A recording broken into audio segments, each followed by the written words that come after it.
Сәлеметсіздер ме, оқушылар? Саламатсыз ба? Қалайсыздар, жақсысыздар ма? Жақсы. Денсаулықтарыңыз қалай? Жақсы. Бүгінгі күндеріңізге сәттілік тілеймін. Отырамыз. Жақсы. Сабақта кім жоқ бүгін? Түгелміз бе? Так, мен бір түгендеп шығайын қазір.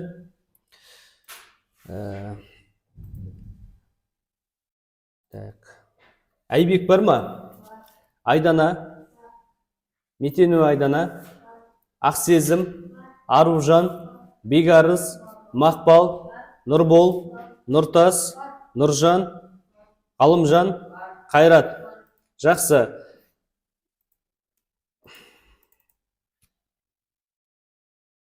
Оқушылар, бүгінгі біздің өтетін сабағымыз компьютерлік желілер мен олардың жіктелуі. Жалпы компьютерлік желілер қандай желілер, бүкіл әлемдік желі қалай таралған, сол туралы біз толық мағлұмат алатын боламыз. Жақсы ма? Қазір сіздерге бірнеше платформаларды көрсететін болам. Сол платформалар арқылы сіздер тапсырмалар орындайсыздар, топқа бөлінесіздер. Жақсы ма? Соның ішінде біз Class Dojo деген платформада көбірек жұмыс жасайтын боламыз. Class Dojo платформасында қазір бізге топқа бөліп береді. Содан кейін сіздердің сабақ бойынша қатысқандарыңыз бойынша сол платформа арқылы бағалайтын боламыз. Соңында сіздің бағаңызды сол платформа шығарып беретін болады. Түсінікті ғой да? Жақсы. Енді қазір топқа бөлейін. Так, Class Dojo'ға кіреміз. Так, бірінші топтың атауы LAN болады, екінші топтың аты WAN болады. Енді қазір бұл топтың атауларын қазір алдағы уақытта сабақта сіздер түсінетін боласыздар. Түсінікті ме? Қазір мен бірінші топ, мынау екінші топ. Жақсы. Енді бірінші топқа Айдана, Ғалымжан, Қайрат, Айбек, Нұржан, Айдана. Екінші топта Аружан, Ақсезім, Нұртас, Бегарыз, Мақпал, Нұрбол. Ауысамыз. Я. Жақсы. Бірінші топ мынау, екінші топ мынау. Так. Жақсы. Так. Ауыстық қой да? Жақсы. Енді оқушылар. Так.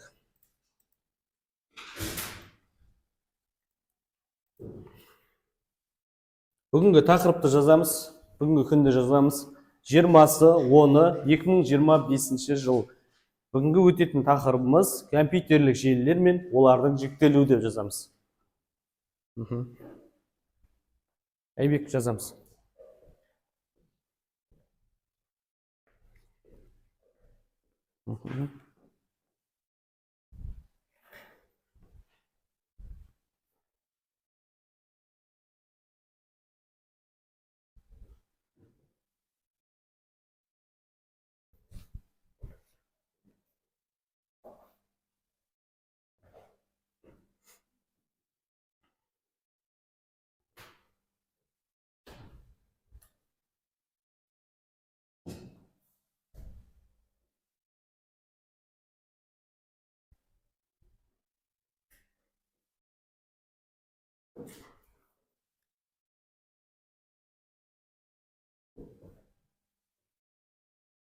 Жазып болдық па бәріміз? Жақсы, жазып болсақ оқушылар тақтаға қараймыз. Қазір. Так, бүгінгі сабақта компьютерлік желі ұғымын білеміз, компьютерлік желілерді қолданамыз, компьютерлік желіні тапсыруды талдаймыз. Топтастыруды, яғни талдайтын боламыз. Енді қарайық, ой түрткі компьютерлердің бір-бірімен өзара ақпарат алмасу қалай жүзеге асады? Яғни бір-бірімен компьютерде ақпарат алмасу қалай жүзеге асады? Кім жауап береді? Не арқылы жүзеге асады?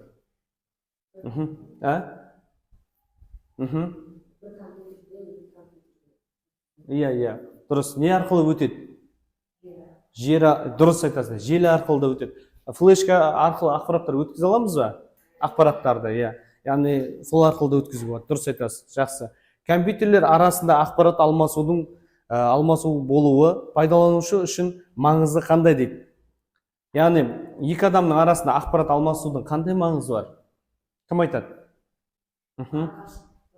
Иә, ара қашықтықты жақындатады. Яғни біз кез келген ұзақтағы достарымыз болсын, немесе басқа қаладағы ағайындарымыз болсын, онымен байланысу үшін бізге ешқандай қиындықтар туындамайды.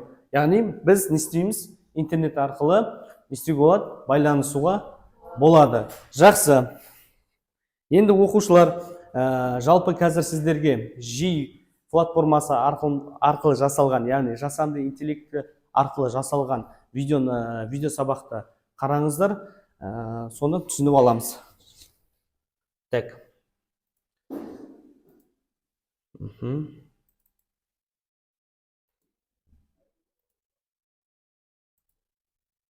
Қазір дауысын шығарайын. Көрініп тұр ма сіздерге? Қайырлы күн оқушылар. Бүгін біз өте қызықты тақырыппен танысамыз. Компьютерлік желілер және олардың жіктелуі. Компьютерлік желі бұл бірнеше компьютердің бір-бірімен байланысып, ақпарат алмасу жүйесі. Яғни желі арқылы біз файлдар жібереміз, интернетке қосыламыз, ортақ құрылғыларды, мысалы принтер мен сканерді бірге қолдана аламыз. Жалпы компьютерлік желілер ауытқуы бойынша үш негізгі түрге бөлінеді. Біріншісі жергілікті желі, яғни LAN. Бұл бір ғимараттың немесе шағын аумақтың ішіндегі желі. Мысалы, мектептегі барлық компьютерлер бір жергілікті желіге біріктірілуі мүмкін. Екіншісі аймақтық желі, немесе MAN. Бұл бір қала немесе облыс аумағын қамтиды. Мысалы, қаладағы бірнеше мектептер бір желі арқылы байланысады. Үшіншісі ғаламдық желі, яғни WAN. Бұл бүкіл әлемді қамтитын ең үлкен желі. Бәріміз күнделікті қолданатын интернет осы ғаламдық желіге жатады. Желілерді байланыс түріне қарай да ажыратады. Сымды желі арнайы кабель арқылы жұмыс істейді. Сымсыз желі Wi-Fi немесе Bluetooth арқылы байланысады. Компьютерлік желінің негізгі құрылғыларына мыналар жатады. Компьютерлер, роутер, коммутатор және ортақ құрылғылар. Қорытындылай келе, компьютерлік желілер қазіргі заманда адамдар мен құрылғыларды байланыстырып, ақпарат алмасуды жеңілдететін маңызды технология. Желі арқылы бүкіл әлем бір-бірімен байланысқан.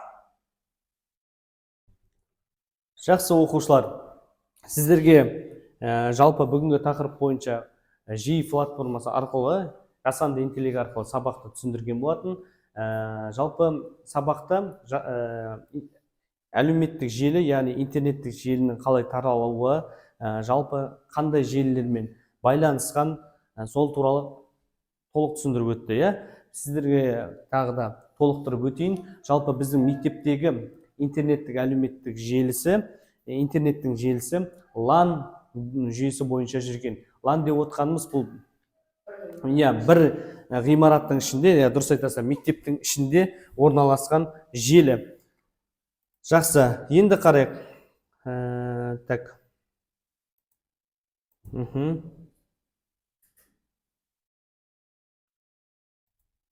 Енді қарайық. Жалпы компьютерлік желілер мен олардың жіктелуі, желілердің таралу ерекшелігіне байланысты төрт түрге бөлінеді. Аумақтық таралуына, тиістілігіне, деректерді тасымалдау жылдамдығына, деректерді тарату ортасына байланысты. Енді қарайық. Жаңа топтың аты, сіздердің бірінші топтың аты қандай еді? LAN. Екінші топтың аты WAN. Екінші топтың аты WAN. Яғни қарайық. Бұл не үшін жазылған? Сіздерге қазір түсіндіріп өтемін. LAN деп отқанымыз жаңа біздің мектебіміздегі интернеттің таралуы, яғни интернетті бір ғимараттың ішінде немесе мектептің ішіндегі интернетті LAN жүйесі бойынша таралады. Түсінікті ме? Ал соның ішінде WAN деген бар, және де MAN деген бар. MAN деп отқанымыз бұл Ақтау қаласы болатын болса, біз басқада аймақтарда бар ғой, мысалы ауылдар бар, мысалы Қызылтөбе бар, немесе Қызылтөбе 2 бар, Батыр бар. Барлығымыз қалаға қарай бағытталған. Яғни біз қаладан интернеттен істейміз, аламыз. Бұл MAN жүйесі. Яғни бұл жерде қазір осы бойынша сұрақтар келеді. Жақсылап тыңдап алыңыздар, жақсы ма? MAN жүйесі деп отқанымыз бұл Ақтау қаласы болатын болса, қасындағы елді мекендерге интернеттің таралуы бұл MAN жүйесі деп аталады. Ал бүкіл әлемдік жүйе бұл WAN жүйесі. WAN жүйесі арқылы, яғни бүкіл әлемдік желі бір-бірімен байланысқан. Түсінікті ме? Түсінікті. Енді компьютерлік желілер мен олардың жіктелуі, аумақтық таралуына қарай бөлуі, жергілікті желі, және де бұл жерде шектеулі аймақта, бір бөлмеде, мекемеде, зауытта дейді. Яғни бұл жаңағы LAN жүйесі бойынша интернет желісін айтып отыр. Сонымен қатар жергілікті желіге қосылған әрбір компьютер кабельдер арқылы желілік бейімдеуіш көмегімен байланысқа түседі.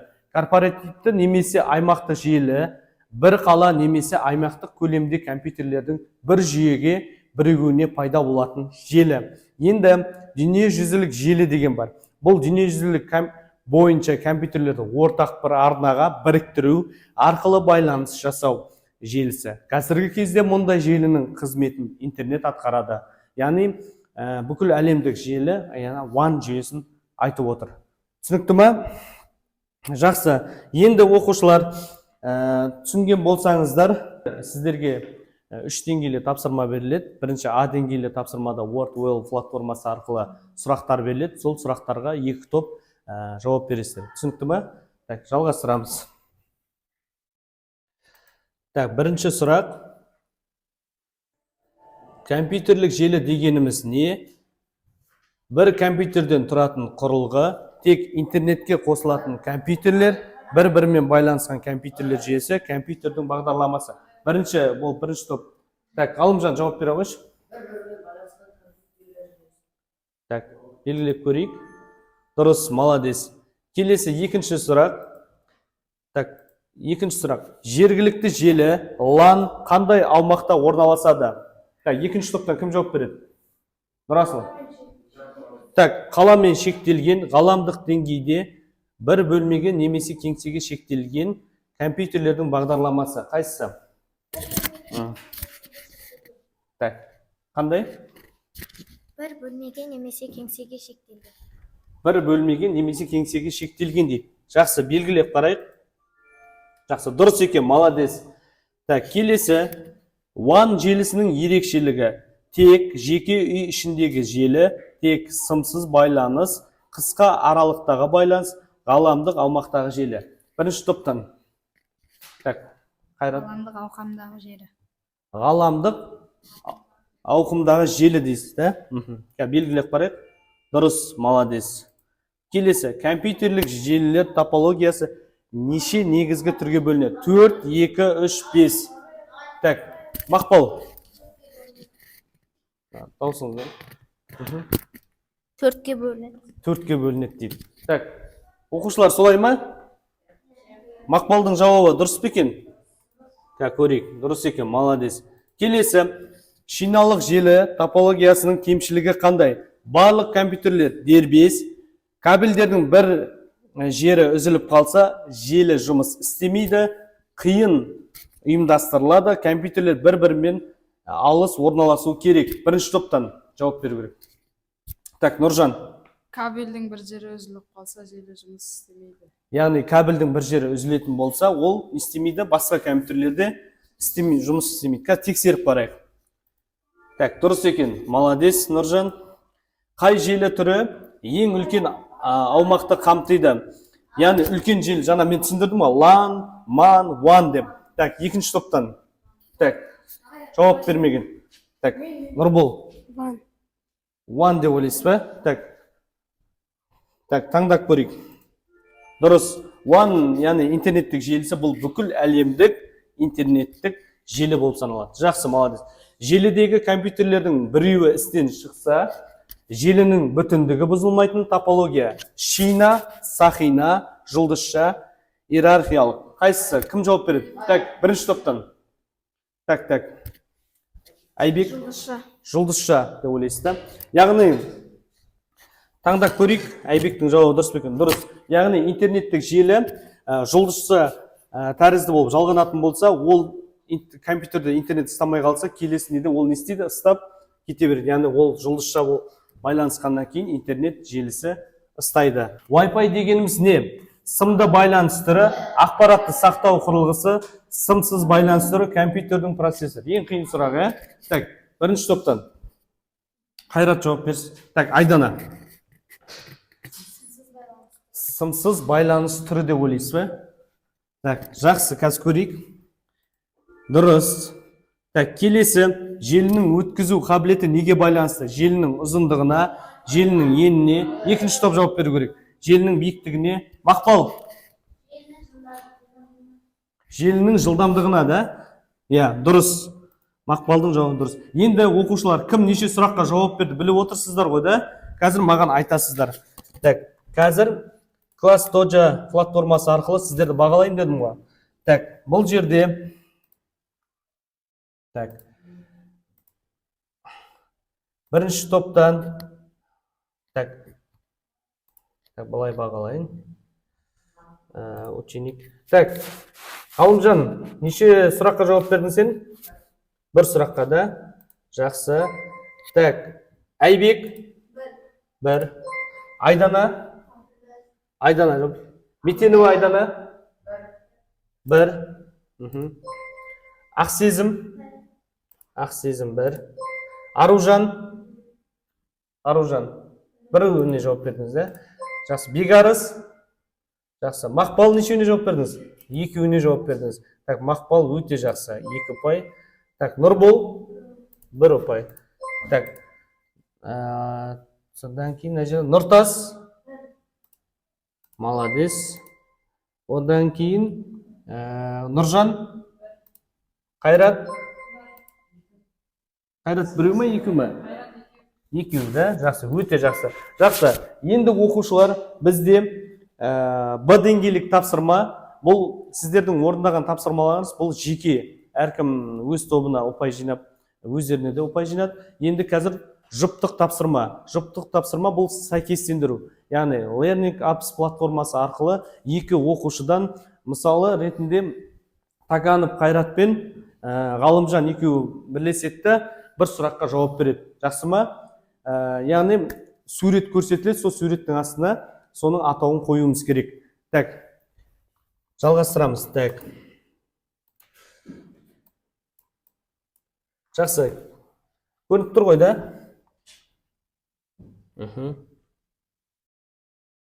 Енді осы жерде бірінші топтан кім шығады? Жұп-жұппен шығамыз. Екеуіңіз ақылдасып аласыз да, сөйтіп шығасыз.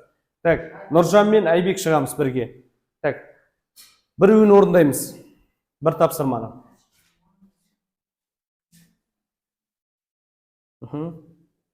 Так. Так, бұл жерден емес. Так, Уанды қай жерге апарасыз? Так, наған ба? Так, жақсы.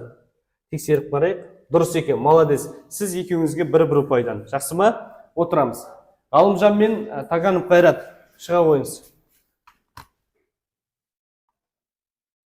Қайсысын аласыз? Қайсы сөзді? Wi-Fi-ді? Wi-Fi. Так. Дұрыс па екен көрейік? Дұрыс, молодец. Сіздерге де бір ұпайдан. Так. Келеміз. Бірінші топтан. Так. Қай сөз таңдайсыз? Манды таңдайсыз, да? Жақсы. Так, дұрыс екен, молодец. Сіздерге де бір ұпайдан. Так, сіздерден Нұрбол мен Ақсезім келе қойыңыз. Тездетеміз. Қай сөз таңдайсыз? Кабельдік желі. Дұрыс, молодец, отыр. Келесі, сіз екеуіңіз. Келеміз.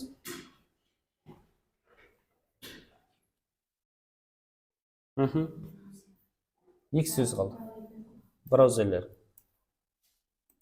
Дұрыс, молодец, отырыңыз. Сіздерге де бір ұпайдан. Сіздер келе қойыңыздар. Мақпал. Ең соңғысы қалды ғой, да? Так, қиын қалды ғой, ең қиында. Так, белгілеп барайық, дұрыс па екен?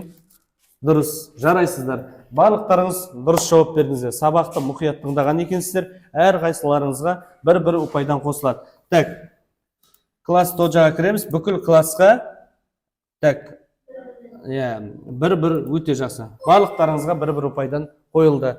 Жақсы, енді келесі үшінші тапсырма, бұл компьютерде орындайтын тапсырма, практикалық тапсырма. Қазір екі топқа тапсырма беріледі. Сол тапсырманы компьютерлік желі арқылы интернеттен сол тапсырманы орындайтын боласыздар. Түсінікті ме?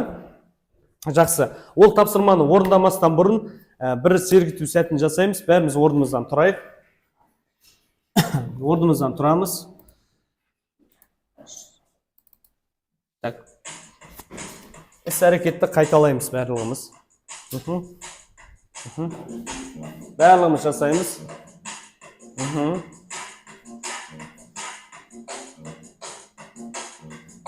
шегені ұрамыз, иә, тамаша, жалғастырайық.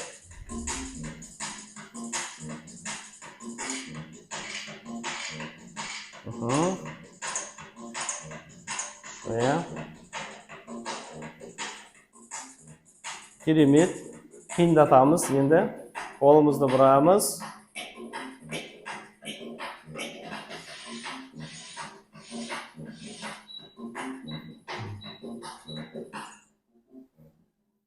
Жақсы, соңғы кезең.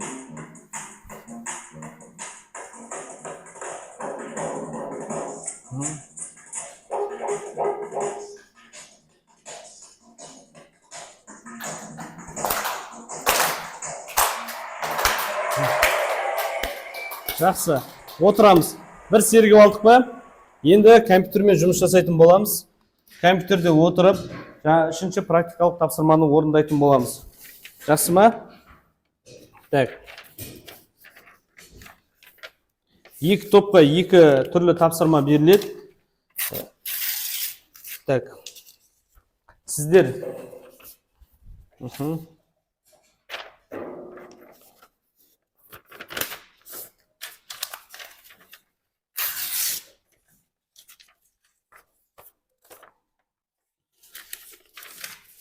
Енді оқушылар бір сергіп алсақ, енді қазір сіздерге үшінші тапсырма, бұл жердегі С деңгейлі тапсырма, бұл күрделілеу тапсырма, яғни компьютерде отырып практикалық тапсырманы орындайтын боласыздар. Жақсы ма?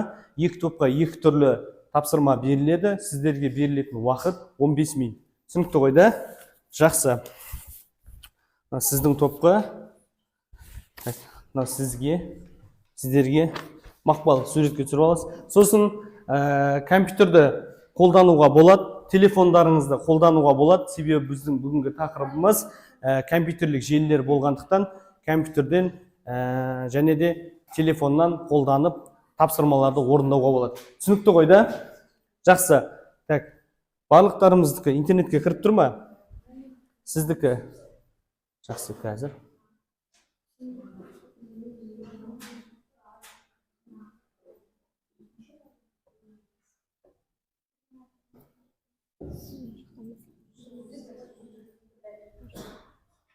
Қазір.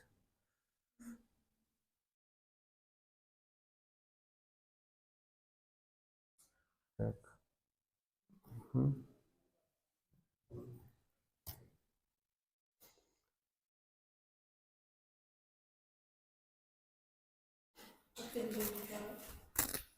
Қазір.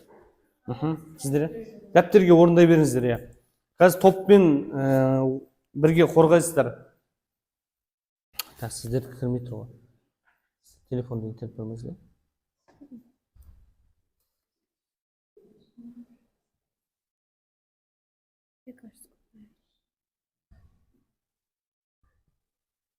Қазір орындай беріңіз. Так, сіздердікі интернет кірді ғой да? Кірмей тұр ма? Шығып кетіп тұр ма? Менікі қазір қосылып тұр ма екен? Сіздердікі қосылып тұр ма? Қазір мен қарайын.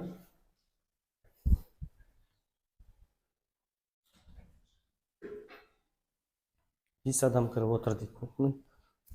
Сіздік кіріп. Я жақсы шығып жүр ғой, я.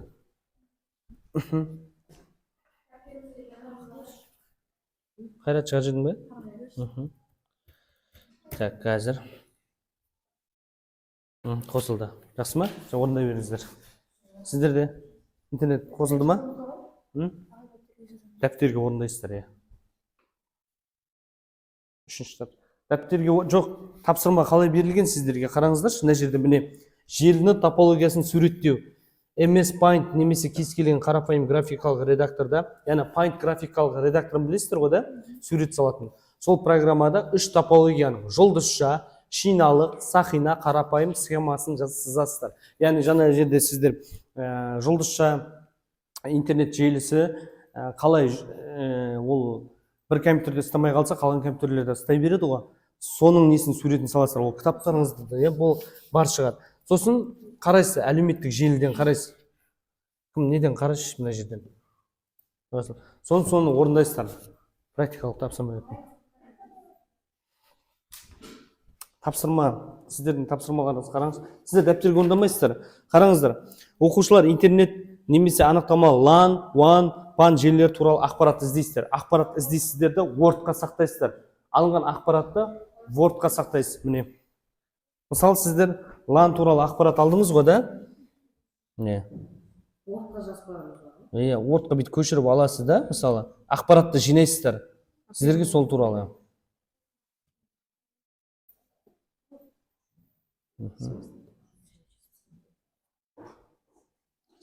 Word-қа саласыз. Бәрін ақпаратты жинақтайсыз. Сіздер, мысалы, былай бөлісіп алыңыздар. LAN-ды сіздер алатын болсаңыздар, міне салынды. Сіздер WAN-ды алып, MAN-ды қыздар алып деген сияқты сөйтіп жинақтап, сөйтіп қорғайсыздар. Жинақтап, соған дайындалыңыздар.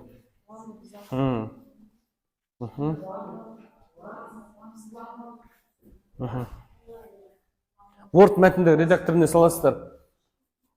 Қалымжан, міне, былай. Мысалы, Word мәтінді редактор деп отырғанбыз, мынау. Word-қа кіресіз, міне. Осының ішіне кіресіз де. Қазір. Мына жерге мына ақпараттарды мына жаққа көшіресіз. Word-қа саласыз да, ішіне салып жинақтайсыз. Соны не істейсіз? Қазір сіздер қорғайсыздар.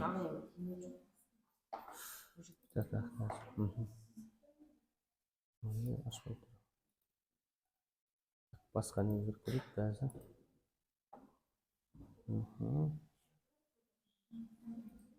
Мына жерге салсам да болады. Мына жерге жазасың. Жақсы ма? Блокнотқа instant'da болады. Так, сіздер іздеңіз, сізде интернет бар, Яндекс бар, міне, Mozilla бар. Бәрін іздеп қарауыңыз керек.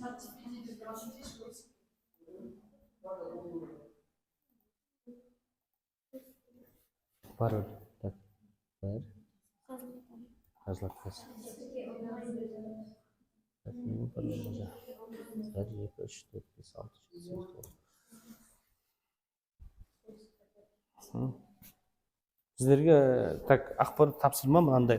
Мысалы, сіздерде тапсырма әр топологиямен кемшіліктен қысқаша мәтін түрінде атап көрсетесіздер. Міне, мына жерде тапсырма сіздер Word мәтінді редактор Paint деген Paint-та орындайсыздар тапсырманы. Так.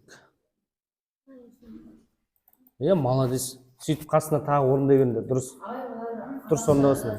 Көрдіңіздер ме? Мына кітаптарыңызда, мысалы міне, қазір кітапты аша қойыңыз.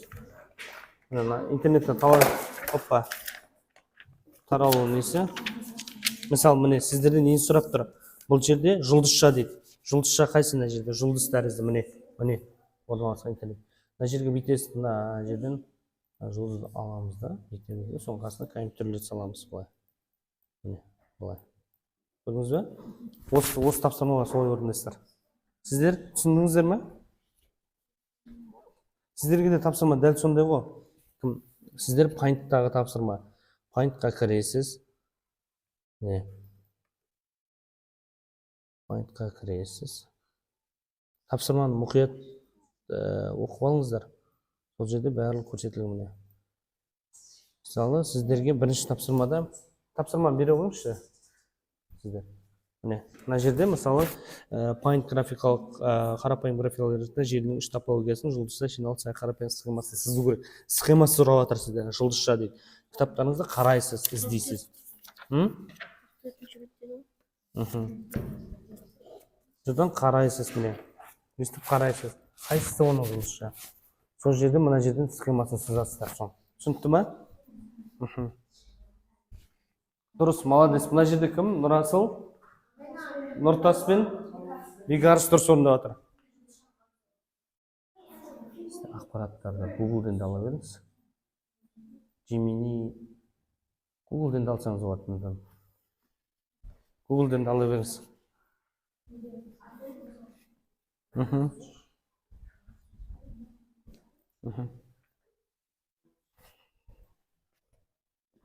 Орындаймыз.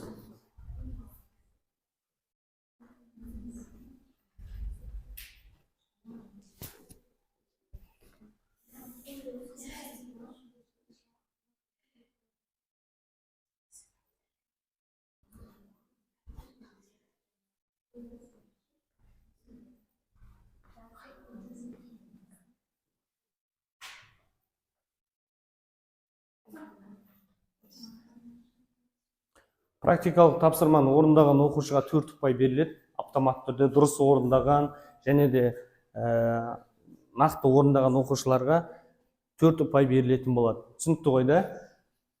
Қазір оқушылар, сіздерде қазір 5 минут уақыт қалды. Мен уақытқа қояйын.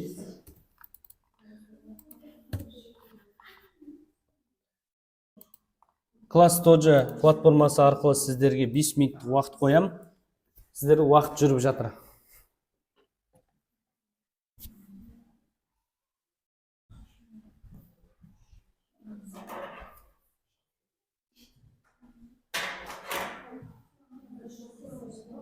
Қазір.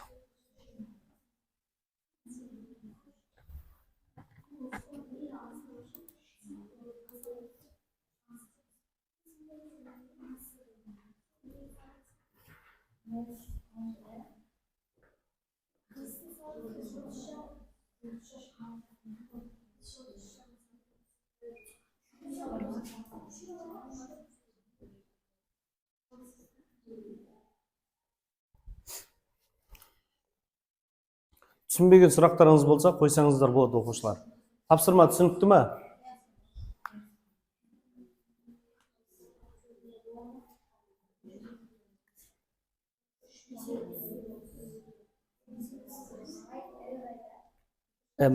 Қазақшаға қойыңыз. Неге қазақша жоқ?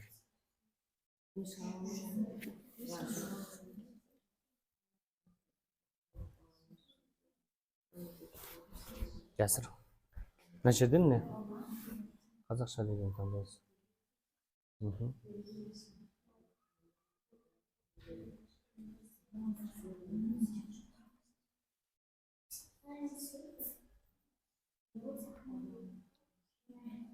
Былай жазамыз. Жақсы. Жазып отырмыз ба? Так, оқушылар, сіздерге 5 минут уақыт берем.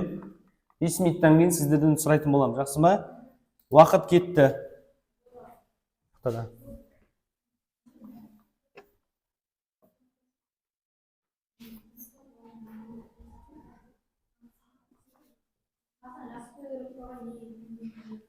Жазып қойсаңыз да болады, болмаса жазбай өзіңіз түсіндірсеңіз де болады. Молодец. Сіздер тапсырманы жақсы орындап жатсыздар. Мақпал, тездетеміз.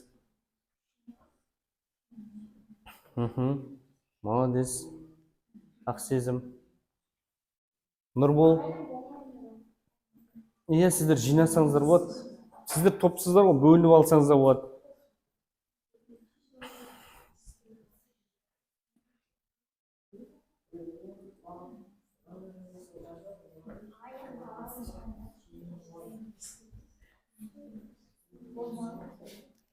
Сіздер жинақтадыңыздар ма? Қазір сіздер қорғайсыздар соны.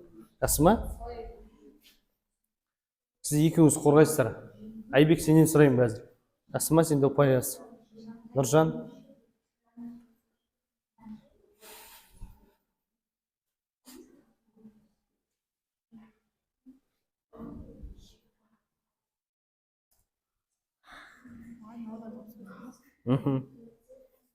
Молодец.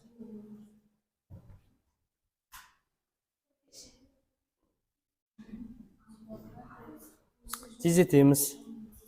Тездетеміз. Молодец. Так. Жақсы, қазір.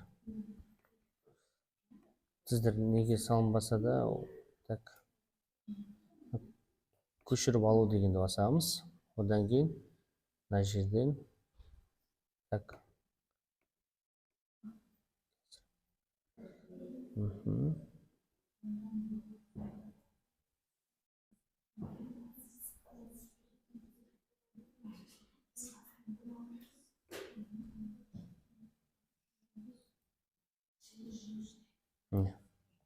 Көрдіңіздер, осыны қазір сізді қорғайсыздар.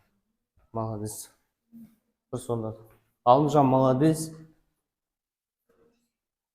Перне тақталармен Ғалымжан ақпаратты алып көшіріп алмай өзі бүйтіп жазып отыр. Өте жақсы. Так.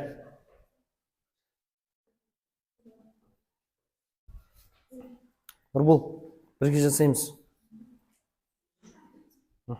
Бірге, топтық жұмыс бұл. Бірге жасамда. Барлықтарың. Кәне, Мақпал қалай орындадың? Молодец. Енді сіз мына жерге компьютерлерді салмайсыз ба? Бүйтіне қараңыз, компьютерлер тұр ғой. 4-5 қылып салмайсыз ба соны? Салыңыз. Иә, соны ұстастау болып. Сізге схемасын сұрап отыр ғой. Иә, дайындалыңыздар қазір сұрайын. Так. Бір минуттан көбірек уақыттарыңыз қалды. Тездетеміз.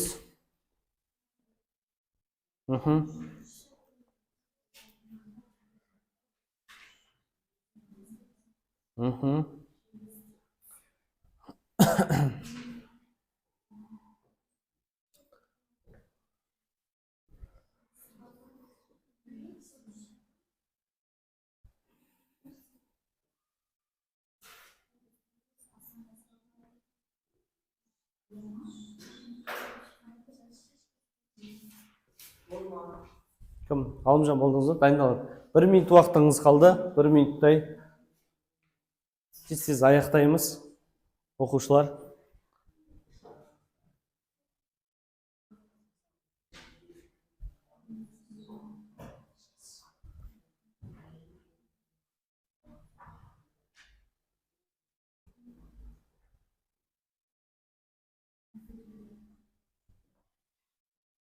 Бірінші топ дайынбыз ба? Ғалымжан, дайынсыздар ма? Иә. Екінші топ дайынсыздар ма? Екінші топ.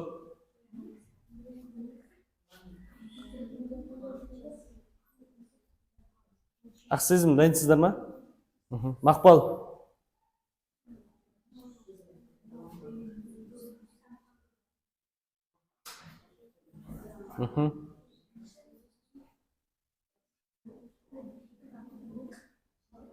Жақсы, аяқтаймыз.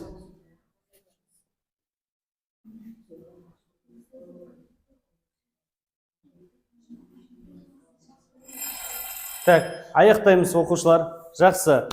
Енді бірінші топтан сұрайық. Сіздерге сұрақ қандай болды? Так.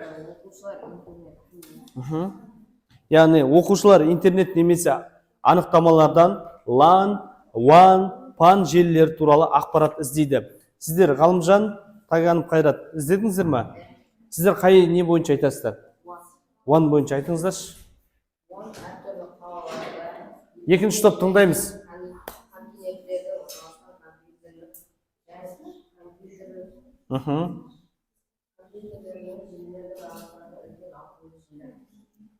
Дұрыс.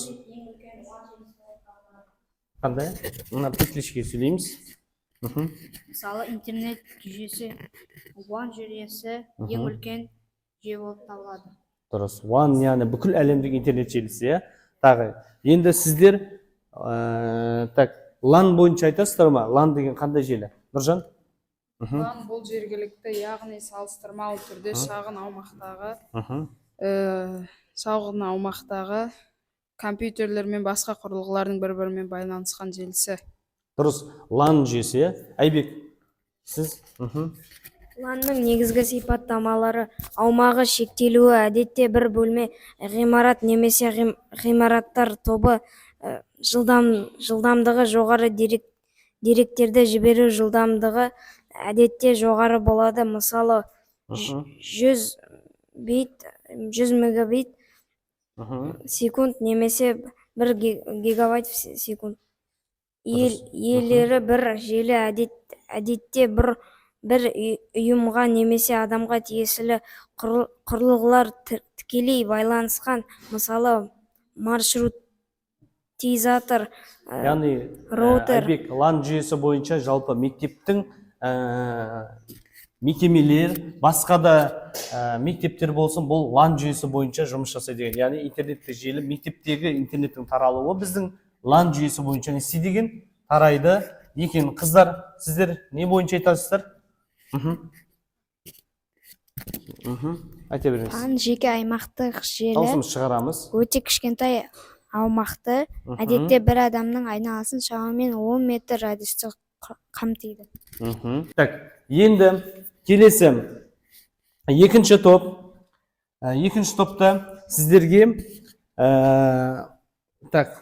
ақсезім сіздерге тапсырмада Paint немесе кез келген қарапайым графикалық редакторда желінің 3 топологиясы: жұлдызша, шиналық, сақина. Сіздерге қазір балды төмендетем, қыздар. Тыңдаймыз. Әрбір бір-бірімізді тыңдай білейік. Сіздерді бірінші топ, екінші топ тыңдады ғой. Сіздерді екінші топта тыңдайсыздар. Әр топологиясы артықшылықтары мен кемшіліктері қысқаша мәтін түрінде атап өтеді дейді. Так, сіздер не бойынша жасадыңыз? Жұлдызша бұл кабель үзілсе жұмыс тоқтатпайды. Жұлдыз тәрізді дейді. Молодец. Сіздер екеуіңізге 4 балдан берем. Жақсы ма? Жақсы, молодец. Сіздер жақсы дұрыс орындағансыздар. Мақпал. Так, сіздер жұлдызша тәрізді, сонымен қатар екіншісі қандай? Шиналық, да? Иә, шиналық, енді сақина. Жақсы, сіздерге де 4 балдан беріледі. Түсінікті ма? Так, Нұртас пен Бегарс өте жақсы орындады. Себебі жаңа практикалық тапсырма берілген кезде ең бірінші орындап, белсенділік танытқан үшін екеуіңізге 4 балдан беріледі. Жақсы ма? Мақпал мен Ақсезімде жақсы орындады, сіздерге де 4 балдан беріледі. Ғалымжан өте жақсы деңгейде орындады. Қазір класс Тоджа платформасында сіздерді бағалайтын боламын, өздеріңіздің балдарыңызды айтып отырасыздар. Жақсы ма? Так, Айбек, неше бал қойдым сізге? 2 балда. Так, жақсы. Айдана, Ақсезім 4 бал. Так, өте жақсы. Ақсезімге тағы 2 бал. Так, енді келесі. Бұл жерде Аружан 4 балда. Жақсы, Аружанға 4 бал. Одан кейін Бегарысқа 4 бал.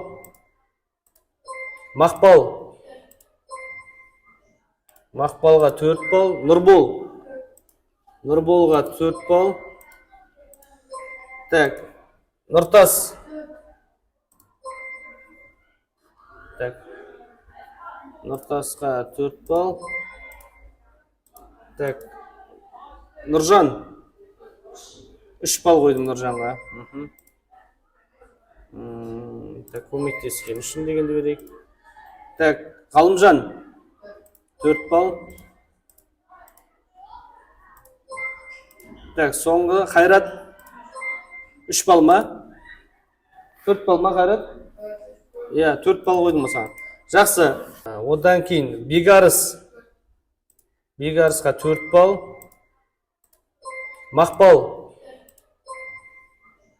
Мақпалға 4 бал. Нұрболға 4 бал.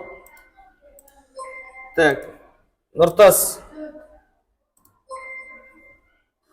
Так, Нұртасқа 4 бал. Так, Нұржан 3 бал қойдым Нұржанға. Так, көмектескен үшін дегенді берейік. Так, Ғалымжан 4 бал. Так, соңғы Қайрат 3 бал ма? 4 бал ма Қайрат? Иә, 4 бал қойдым осыған. Жақсы. Енді оқушылар, так, сіздерді бүгінгі сабақ бойынша сабаққа түсіндіңіздер ма? Түгел сабаққа түсіндік қой да? Практикалық тапсырмаларды өте жоғары деңгейде орындадыңыздар. 3 тапсырманы да жақсы орындадыңыздар. Бұл жерде қазір Доджи класс бойынша сіздерді қазір бағалап өтейін. Бағаларыңызды қазір айтатын болам.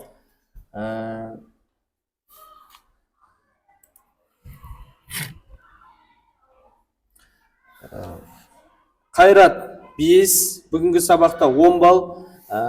Мақпал, Нұрбол, Аружан, Ақсезім, Нұртас сіздер бүгінгі сабақта өте жоғары қатыстыңыздар. Ғалымжан, сіздерге 5 деген баға қойылады. Жақсы ба? Содан кейін Айдана мен 2 Айданаға 4 деген баға. Айбек, сізге сабаққа жақсы қатысып отырдыңыз, сізге де 4 деген баға. Қалған оқушыларға 5 деген бағадан қойылды. Мақпал жақсы қатысса, сосын Ақсезім, сабаққа өте белсенді қатыстыңыз, сізге 5 деген баға. Жақсы, оқушылар, сабақ түсінікті ме? Сұрақтарыңыз бар ма? Жақсы, осымен сабағымыз аяқталды. Оқушылар, сау болыңыздар.